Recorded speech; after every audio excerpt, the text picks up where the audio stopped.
Hello friends, welcome to YouTube my channel. Friends, आप लोग का मेरे यूट्यूब चैनल में बहुत बहुत स्वागत है। मैं उम्मीद करती हूँ आप लोग स्वस्थ होंगे, मस्त होंगे, पढ़ाई लिखाई में व्यस्त होंगे। आज मैं आप लोगों के लिए क्या लेकर के आई हूँ, वन लाइनर क्वेश्चन है, वाटर से क्वेश्चन है, एंड किससे क्वेश्चन है, वाटर एंड मिनरल से क्वेश्चन। ठीक है, मिनरल्स में जितने भी मिनरल्स होते हैं, ठीक है, उन सब माइक्रो एंड मैक्रो सारे मिनरल्स को मैं लेकर के यहाँ पे कंबाइंड क्वेश्चन लेकर के आई हूँ। वन लाइनर ही है। ठीक, कोशिश करूंगी मैं आधा घंटा के अंदर वीडियो शूट हो जाए, क्योंकि अभी मुझे आज डेट है आपका 3, ठीक, 3 सितंबर, और 3 सितंबर को इसे 6 PM पे चलना है। और अभी टाइम कितना हो रहा है, 3:23। अब आप सोच सकते हो मैं कब रिकॉर्ड करूंगी, कब एडिट करूंगी, कब इसे मैं अपलोड करूंगी, तो कब आप लोगों का ये क्लास चलेगा। तो जल्दी जल्दी मैं क्वेश्चन करूंगी, क्योंकि मुझे कल का 10:40 वाला भी क्लास शूट करना आज ही। तो इसलिए मेरा अभी ये सब शेड्यूल बहुत बिजी चल रहा है, आप लोग जान रहे हो। जो लोग नए हैं क्लास को सब्सक्राइब कर ले। इसी तरीके के महत्वपूर्ण वीडियो हमारे क्लास पे अपलोड हो रहा है चैनल पे, आप आकर के देख सकते हैं। फिलहाल बातें ना करते हो, मेरे पास समय का बहुत अभाव है। आप लोग आंसर करें, बस केवल सुनते रहो बस। ठीक, आंसर अगर आ रहा हो तो आप टाइप भी करते रहो। शरीर के कुल भार का कितने प्रतिशत जल होता है, तो 60% भाग। ठीक, कहीं कहीं 70 से 75% भाग भी देता है, तो वो भी आंसर गलत नहीं है। कोशिकाओं के बाहर पाए जाने वाले द्रव को क्या कहते हैं, तो एक्स्ट्रा सेलुलर फ्लूइड कहते हैं। क्या कहते हैं, एक्स्ट्रा सेलुलर फ्लूइड कहते हैं। इंट्रासेलुलर फ्लूइड शरीर के कुल जल का कितना प्रतिशत होता है, तो 60 से 65%। आप लोग सारे क्वेश्चन बहुत ही इंपॉर्टेंट है, वेरी वेरी मोस्ट इंपॉर्टेंट है। आप लोग कहीं भी नोट डाउन करके रखते चलिएगा, ठीक है। एक्स्ट्रा सेलुलर फ्लूइड का मुख्य कैटायन कौन सा है, तो सोडियम Na। सोडियम को क्या कहते हैं, Na+, ठीक है। शरीर में जल संतुलन को नियंत्रित करने वाला मुख्य हार्मोन कौन सा है, तो एडीएच है। एडीएच का फुल फॉर्म क्या है, एंटी डायूरेटिक हार्मोन है। प्यास की अनुभूति मस्तिष्क के किस भाग से नियंत्रित होती है, तो हाइपोथैलेमस से। किससे होती है, हमें ठंडा गर्म प्यास किसी भी चीज का एहसास होता है, तो हाइपोथैलेमस से होता है। शरीर से जल का सर्वाधिक उत्सर्जन किस अंग से होता है, तो आप जानते हो गुर्दे से होता है। कहां से होता है, गुर्दे से, यानी किडनी से। वाटर इंटॉक्सिकेशन किस स्थिति में होती है, एक्सेस वाटर इनटेक, यानी अधिक जल सेवन करने से वाटर टॉक्सिकेशन होता है, ठीक है। प्लाज्मा ऑस्मोलेरिटी सामान्यतः कितनी होती है, तो 285 से 295। ये जो लिखा है ओस्मालेरिटी, ये यहाँ पे लिख दिया प्रति केजी, ठीक है। क्वेश्चन का लेवल बहुत ही हाई मैं लेकर के आई हूँ। आप लोग बहुत से क्वेश्चन तो ऐसा होगा कि जो अभी कभी सुने नहीं होंगे, ना देखे होंगे, ना आपके समझ में आएगा, ठीक है। लेकिन मैंने क्वेश्चन बहुत ही हाई रखा है। हाइपर, नहीं क्या है, हाइपर, हाइपर हाइपर हाइड्रेशन को और किस नाम से जाना जाता है, तो ओवर हाइड्रेशन के नाम से जाना जाता है, ठीक है।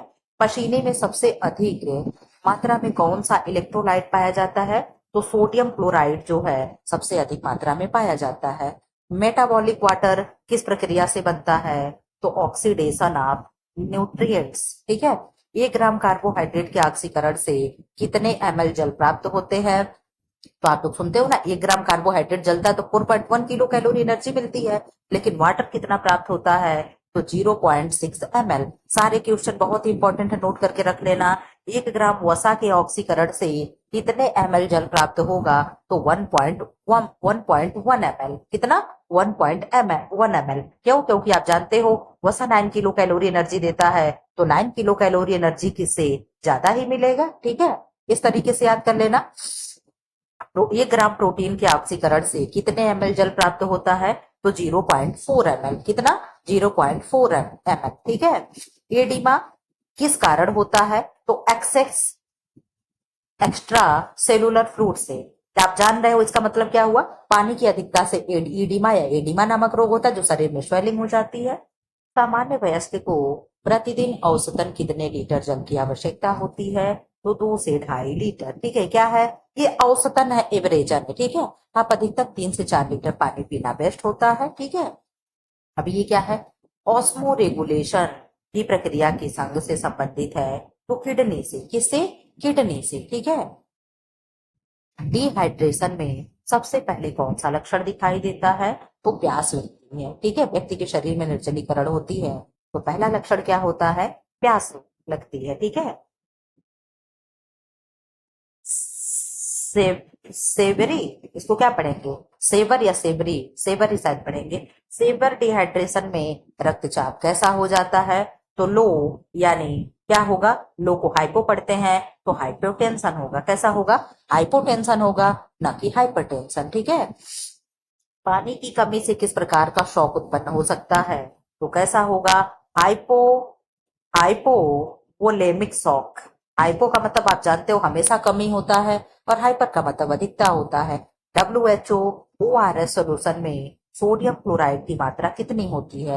यानी WHO के हिसाब, ORS बोला आप लोग जानते हो, ओरल रिहाइड्रेशन सॉल्ट जिसे हम कहते हैं। तो इसमें सोडियम क्लोराइड का मात्रा होता है 2.6 ग्राम प्रति लीटर, ठीक है। WHO ORS सोल्यूशन में ग्लूकोज की मात्रा कितनी होती है? तो 13.5 ग्राम प्रति लीटर में ग्लूकोज होता है।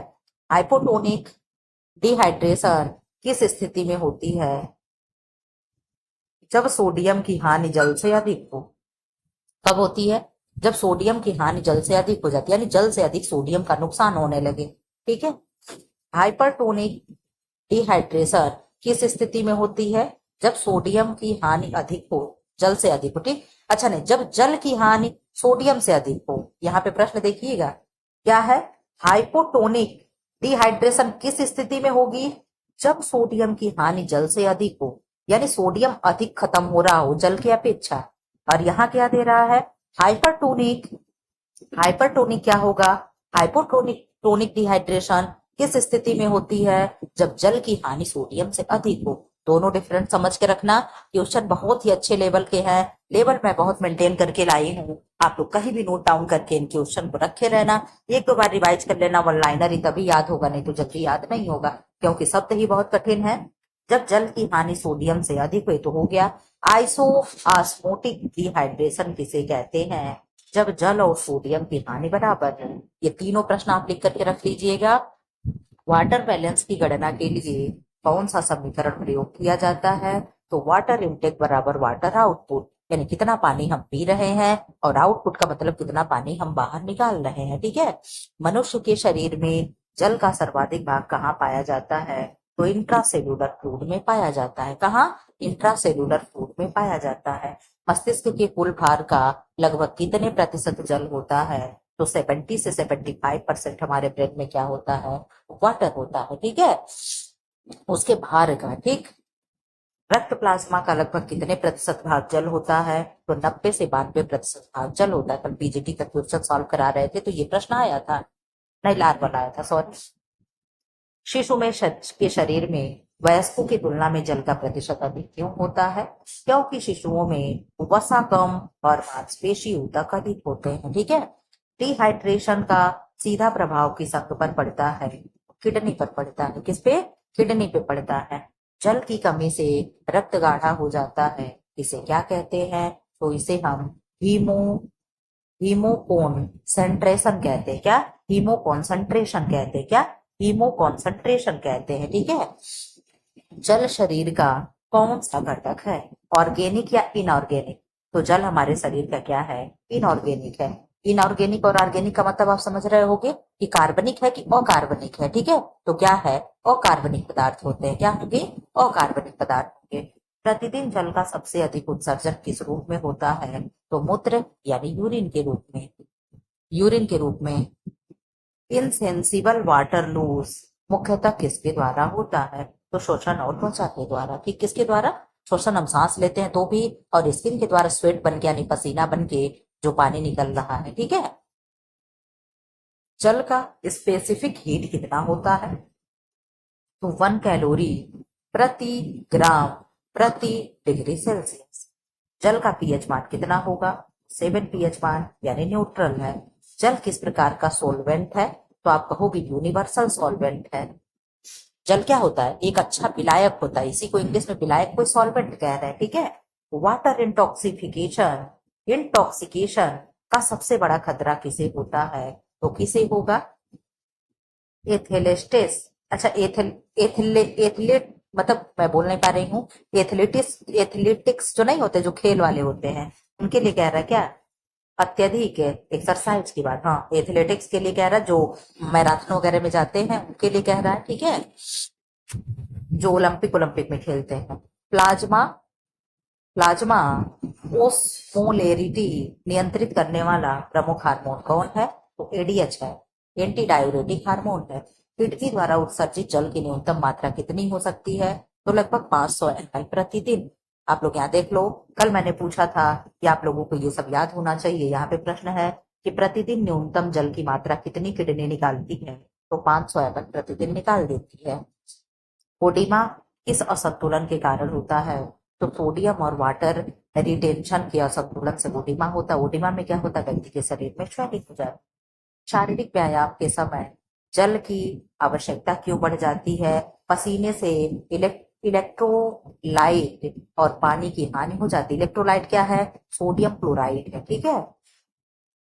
हाइपर नेट्रीमिया किस स्थिति में होता है? आप लोग पढ़े थे कि एक्सेस सोडियम इन प्लाज्मा, यानी क्या है? प्लाज्मा में अधिक सोडियम का होना क्या कहलाता है?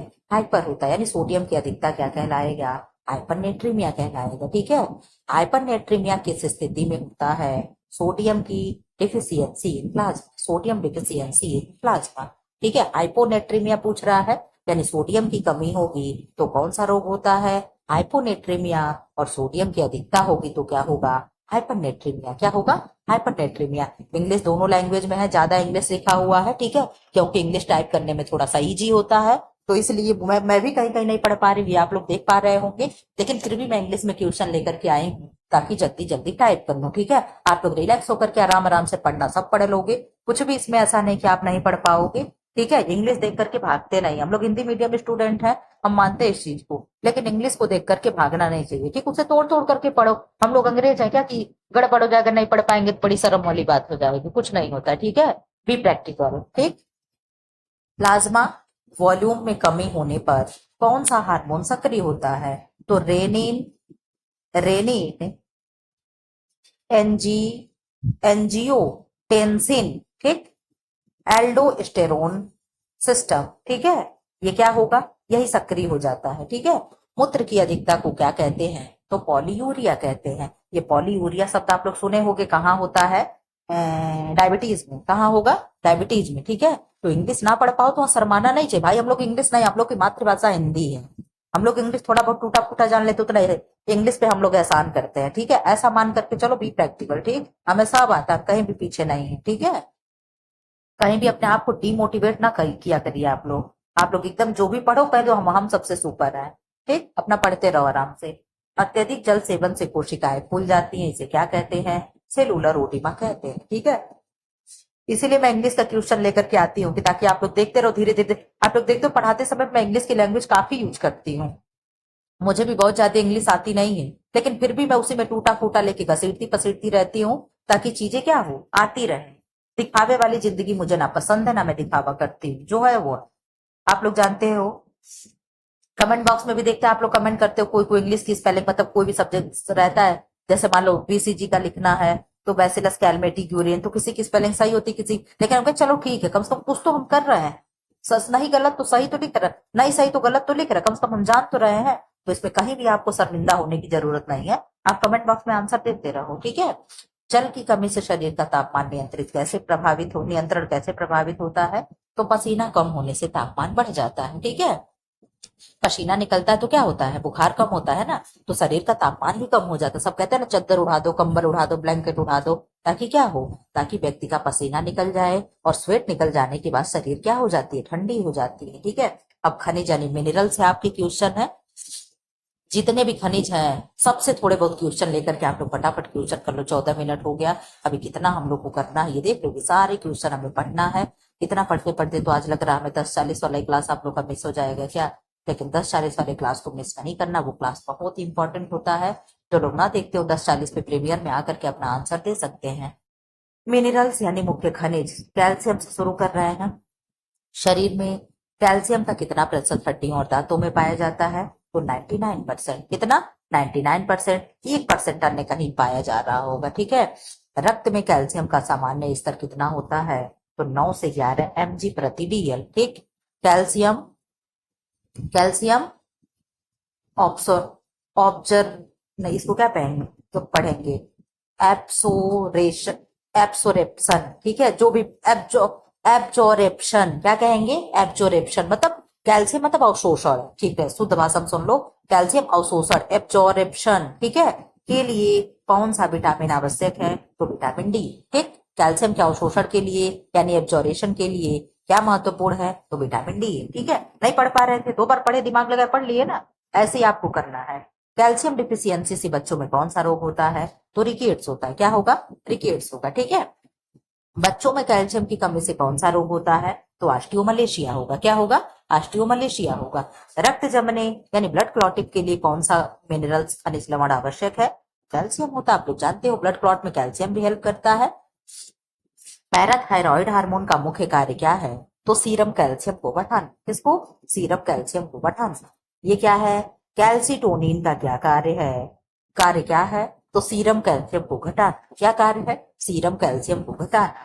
कैल्शियम का सर्वाधिक शोषण यानी ऑब्जर्वेशन शरीर के किस भाग में होता है? तो ड्यूडेनम में होता है। ड्यूडेनम किसका पार्ट है? आप चाहे तो कमेंट बॉक्स में बता सकते हैं।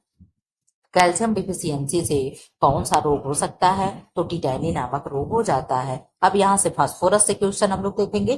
फास्फोरस को एफ से नहीं पी से डिनोट करते हैं। शरीर में फास्फोरस का कितना प्रतिशत हड्डियों में पाया जाता है? तो 85%। एटीपी का मुख्य घटक कौन सा खनिज है? तो फास्फोरस है। बहुत ही इंपॉर्टेंट क्वेश्चन है, प्लीज आप लोगों से रिक्वेस्ट है, मेरे मेहनत को समझ करके इन सारे क्वेश्चन को प्लीज आप लोग रट डालिएगा। देखिएगा आप लोग को बहुत क्वेश्चन मेरी इस वन लाइनर सीरीज से मिलेगा। ठीक है, डीएनए और आरएनए की संरचना में कौन सा खनिज पाया जाता है? तो फास्फोरस पाया जाता है। आप लोग ये नहीं पूछते हो कि मैम ये क्वेश्चन आप लाती कहाँ से है? मैं इतनी बुक से क्वेश्चन छाट छाट कर रखी रहती हूँ, और जैसे मुझे मौका मिलता है मैं टाइप करती रहती हूँ और ये करके मैं लेकर के आती हूँ। ठीक है, फास्फोरस डिफिशियंसी से क्या होता है? हड्डियों में की कमजोरी। कैल्शियम और फास्फोरस का अनुपात कितना है आहार में? तो 1:1 से 1:2 है। ठीक है, मैग्नीशियम से क्वेश्चन है। मैग्नीशियम का अधिकतर भाग शरीर के किस अंग में पाया जाता है? तो हड्डियों में। मैग्नीशियम का मुख्य जैविक कार्य क्या है? तो एंजाइम क्या है? Enzyme cofactor. क्या है? एंजाइम कोफैक्टर है। ठीक है, एटीपी का सक्रिय रूप कौन बनाता है? तो एमजी एटीपी कॉम्प्लेक्स। ठीक है, एमजी यानी मैग्नीशियम। मैग्नीज और मैग्नीशियम दोनों दो होता है। ठीक है, मैग्नीशियम डिफिशियंसी का प्रमुख लक्षण क्या है? क्या होगा? Muscles cramp. क्या होगा? मस्कुलर क्रैम्प होगा या मसल्स क्रैम्प होगा। ठीक है, यानी मांसपेशियों में खिंचाव होना। ठीक, मैग्नीशियम किस प्रकार का आयन है? तो इंट्रासेलुलर कैशन है। अब यहां से सोडियम यानी Na। सोडियम का प्रमुख कार्य क्या है? एक्स्ट्रा सेलुलर फ्लूइड बैलेंस बनाए रख। ये किसका कार्य है? सोडियम का। प्लाज्मा सोडियम का सामान्य स्तर कितना होता है? 135 से 145 MEQ प्रति L। ठीक है, हाइपोनेट्रीमिया किस स्थिति में होता है? ऊपर आप पढ़ते आए हो, जब क्या हो? हाइपोनेट्रीमिया, सोडियम की अधिकता हो, सोडियम की कमी हो जाए तो हाइपोनेट्रीमिया होगा। हाइपरनेट्रीमिया सोडियम की अधिकता से। ठीक है, किससे? सोडियम की अधिकता से। यहाँ पे क्या होगा? सोडियम लॉस हो जाएगा और यहाँ वाटर लॉस हो जाता है। ठीक है, सोडियम का प्रमुख उत्सर्जन किस अंग से होता है? तो किडनी से। सोडियम से यही इंपॉर्टेंट क्वेश्चन थे, आप लोग प्लीज जरूर नोट करके रख लेना। पोटेशियम से आ जाओ। पोटेशियम को के से डिनोट करते हैं। पोटेशियम शरीर का इंट्रासेलुलर कैशन है या एक्स्ट्रा सेलुलर है। ठीक है, इंट्रासेलुलर कैक्सन है, मतलब पूछ रहा दोनों में से क्या है? तो क्या है? इंट्रासेलुलर है। ठीक है, प्लाज्मा पोटेशियम का सामान्यतः स्तर होता है 3.5 से 5 MEQ प्रति L। ठीक है, जो क्वेश्चन ना समझ में आप लोग इसे गूगल में डाल के हिंदी भी कर सकते हो। हाइपर कैलेमिया का प्रभाव हृदय पर होता है तो क्या होगा? आर्थे नहीं, इसको क्या पढ़ेंगे? आर्थेरिमा हृदय पे होगा। हाइपर कैलेमिया आप शुद्ध भाषा में समझ लो, हाइपर कैलेमिया यानी पोटेशियम की अधिकता, हाइपर है ना, पोटेशियम की अधिकता से क्या होगा? हृदय पे प्रभाव पड़ता है। ठीक है, पोटेशियम डिफिशियंसी का प्रमुख लक्षण क्या है? तो मसल्स वीकनेस है, ठीक है। क्या होगा? मसल्स वीकनेस होगा, ठीक है। बनाना किस खनिज का अच्छा स्रोत है? तो पोटेशियम का केला अच्छा स्रोत होता है, रिच स्रोत होता है। अब क्लोराइड क्या है? शरीर का मुख्य मुख्य एनाइन क्या होगा? कौन सा होता है? एनियम, हाँ ठीक है, एनाइन। तो क्या होगा? क्लोराइड होगा, ठीक है। जहां कहीं इंग्लिश पढ़ने में मुझसे मिस्टेक हो रही हो तो आप लोग समझ लेना क्या है, आप लोग अपने हिसाब से पढ़ लेना। ऐसे मैं कोशिश कर रही हूँ कि मिस्टेक ना हो, ठीक है। हाइड्रोक्लोराइड एसिड का निर्माण किस खनिज से होता है? तो किससे होगा? क्लोराइड से।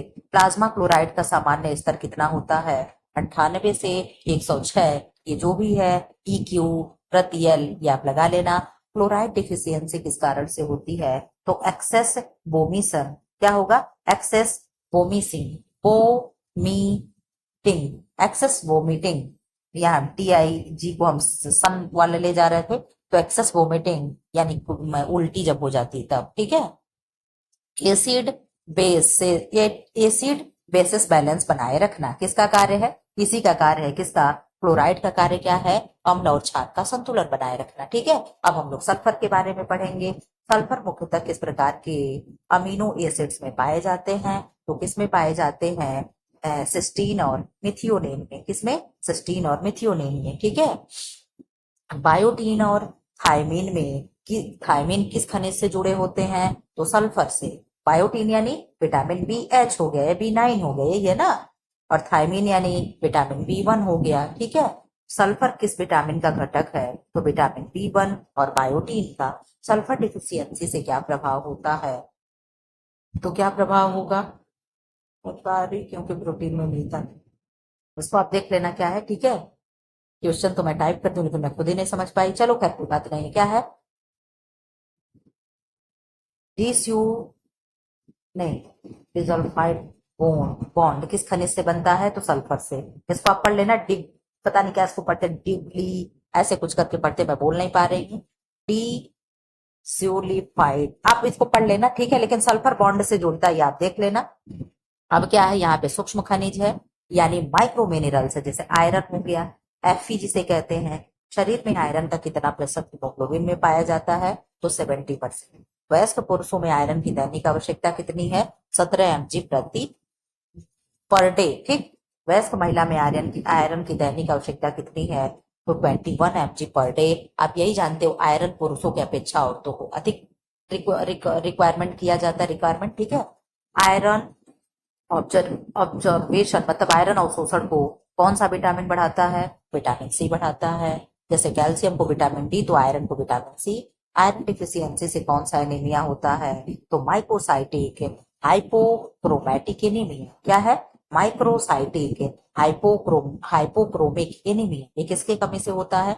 आयरन की कमी से। अब यहाँ पे आयोडीन हो गया, तो आयोडीन की कमी से ग्वाइटर रोग होता है। शरीर में आयोडीन का सबसे अधिक भंडार कहाँ होगा? तो थायराइड ग्लैंड में होगा। आयोडीन का प्रमुख कार्य क्या है? थायराइड हार्मोन सिंथेसिस है। WHO के अनुसार वयस्कों के लिए आयोडीन की दैनिक आवश्यकता कितनी है? तो 150 माइक्रोग्राम पर डे। गर्भावस्था में आयोडीन डिफिशियंसी से कौन सा रोग होता है? तो सेरेटिनिज्म होगा। क्या होगा? क्रिटिनि नहीं, सेरेटिनिज्म होगा, ठीक। आयोडीन पूछा, क्रिटिनिज्म होगा भाई। हम भी सी को सी ही पढ़ रहे हैं। क्या होगा? क्रिटिनिज्म। जब सी के आगे आई होता है तब 100 पढ़ते हैं, ठीक है। हम ही पढ़ा रहे हैं, हमें गलत भी पढ़ रहे हैं। क्या होगा? क्रिटिनिज्म। किसके कमी से होगा? आप जानते हो आयोडीन की कमी से क्रिटिनिज्म नामक रोग होता है। जिंक की कमी से क्या होगा? जिंक जिंक से क्या होगा? जिंक का प्रमुख कार्य क्या है? तो जिंक क्या है? कोफैक्टर है। 200+ एंजाइम्स के कोफैक्टर होते हैं। जिंक डिफिशियंसी से कौन सा रोग होता है? तो ग्रोथ रुक जाएगा। और क्या होगा? डीले बाउंड होगा। अब इसका मतलब क्या है आप देख लेना, ठीक है। क्या होगा? पेट हीलिंग होगा, ठीक।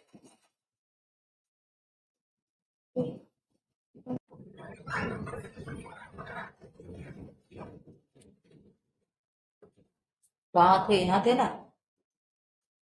एक्रो डर्मेटाइटिस इंट्रोपैथी का किस खनिज की कमी से होगा? तो जिंक की कमी से। बहुत ज्यादा जो कठिन क्वेश्चन से आप छोड़ भी सकते हो। जिंक किस एंजाइम का घटक है जो अल्कोहल मेटाबॉलिज्म में सहायक है? अल्कोहल डिहाइड्रो जेनेसिस, ठीक। टेस्ट रिसेप्शन किस खनिज पर निर्भर करता है? तो जिंक पे। अब यहाँ से कॉपर पे क्वेश्चन शुरू है। कॉपर डिफिशियंसी से कौन सा रोग होता है? तो एनीमिया होगा, इसके भी कमी से। विल्सन्स डिजीज किस खनिज की अधिकता से होता है? तो कॉपर से। विल्सन्स एक रोग होता है, ठीक है। तो विल्सन्स रोग किसकी कमी से होगा? कॉपर के, ठीक है। मेनकीज डिजीज किस खनिज से होता है? तो ये भी कॉपर से होगा। सेरुलोप्लाज्मिन किस खनिज से होगा? ये भी कॉपर से होगा। ये सब डिजीज आप लोग बहुत कम सुने होंगे। कॉपर का एब्जॉर्बेशन मुख्यतः कहाँ होता है? स्मॉल इंटेस्टाइन यानी छोटी आंत में। अब फ्लोराइड से क्वेश्चन है। हम लोग केवल फ्लोराइड का एक ही काम पढ़ते हैं कि दांत को मजबूत करता है, अधिकता से दांत खराब हो जाती है, यही हम लोग जानते हैं। फ्लोराइड का प्रमुख कार्य क्या है? दांत और हड्डियों को मजबूत करना, ये भी हड्डी को मजबूत करता है। फ्लोराइड डिफिशियंसी से कौन सा रोग होगा? तो डेंटल केरीज होगा, यानी दांतों में हमारे कीड़े लग जाएंगे, ठीक है। एक्सेस फ्लोराइड से कौन सा रोग होता है? तो डेंटल फ्लोरोसिस होता है, आप लोग ये जानते हो। अब ये क्या है? ड्रिंकिंग वाटर में फ्लोराइड का आदर्श स्तर कितना होता है? यानी हम पानी पीते हैं, पीने वाले पानी में फ्लोराइड का सामान्य स्तर कितना होगा? आदर्श स्तर। तो 0.7 से 1.2 पीपीएम होता है। हम लोग पीपीएम से कराते हैं ना, पीपीएम और टीडीएस, ठीक। तो क्या है? इतना फ्लोराइड होना चाहिए। दांतों के लिए हमारा फ्लोराइड अच्छा होता है, लेकिन जब बहुत अधिक मात्रा में हो जाता है तो नुकसान करता है। फ्लोराइड किस एंजाइम को इनहिबिट करता है? तो किसे करेगा? इनोलेस को। अब क्या है? सेलेनियम से क्वेश्चन बना है। सेलेनियम किस एंजाइम का आवश्यक घटक है? तो किसका है?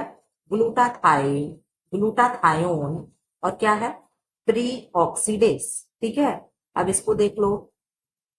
सेलेनियम डिफिशियंसी से कौन सा रोग होता है? तो क्या होगा? केसान डिजीज। क्या होगा? केसान डिजीज, ठीक है। सेलेनियम डिफिशियंसी किस अंग को प्रभावित करता है? तो हार्ट को प्रभावित करेगा। किसको? हार्ट को। कार्डियो दे दिया है, मतलब हार्ट से हो गया, ठीक है। कार्डियोमायोपैथी, ठीक। सेलेनियम का एब्जॉर्बेशन कहाँ होता है? तो स्मॉल इंटेस्टाइन में। सेलेनियम डिफिशियंसी से शरीर में किस विटामिन का कार्य प्रभावित होता है? तो विटामिन ए का। हम लोग ऊपर मैग्नीशियम पढ़े, नीचे मैग्नीज है, ठीक है। मैग्नीज डिफिशियंसी से कौन सा रोग होगा? तो क्या होता है? एस्केलेटन।